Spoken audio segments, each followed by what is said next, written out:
Hello, this is Ron Paul with your weekly update for May 24th. Congress, with its insatiable appetite for spending, is set to pass yet another supplemental appropriations bill in the next 2 weeks. So-called supplemental bills allow Congress to spend beyond even the 13 annual appropriations bills that fund the federal government. These are akin to a family that consistently outspends its budget and therefore needs to use a credit card to make it through the end of the month. If the American people want Congress to spend less, putting an end to supplemental appropriations bills would be a start. The 13 regular appropriations bills fund every branch, department, agency, and program of the federal government. Congress should place every dollar in plain view among those 13 bills.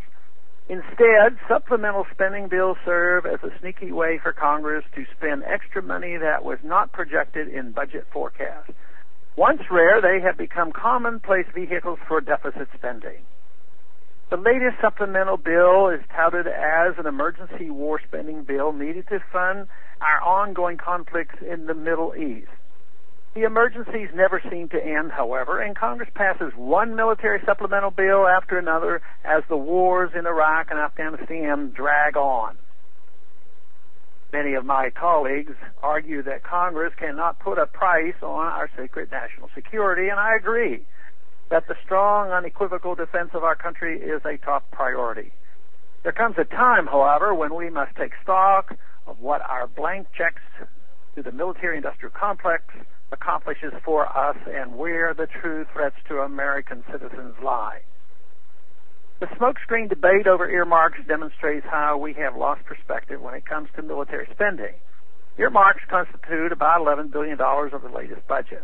This sounds like a lot of money, and it is, but it's a drop in the bucket compared to the $708 billion spent by the Pentagon this year to expand our worldwide military presence. The total expenditures to maintain our world empire is approximately $1 trillion annually, which is roughly what the entire federal budget was in 1990. We spend more on defense than the rest of the world combined and far more than we spent during the Cold War. These expenditures in many cases foment resentment that does not make us safer, but instead makes us a target. We referee and arm conflicts the world over and occupy some 140 countries with nearly 1,000 bases.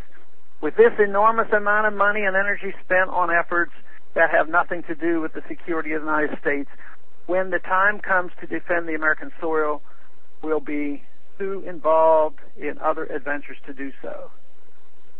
There is nothing conservative about spending money we don't have simply because that spending is for defense. No enemy can harm us in the way we are harming ourselves, namely bankrupting the nation and destroying our own currency. The former Soviet Union did not implode because it was attacked. It imploded because it was broke. We cannot improve our economy if we refuse to examine all major outlays, including so-called defense spending. Thanks for calling this update. The update is placed on this number, 888-322-1414, every Monday morning. The written text can be found on my website, www.house.gov/Paul, under the heading Texas Straight Talk. Thanks for calling.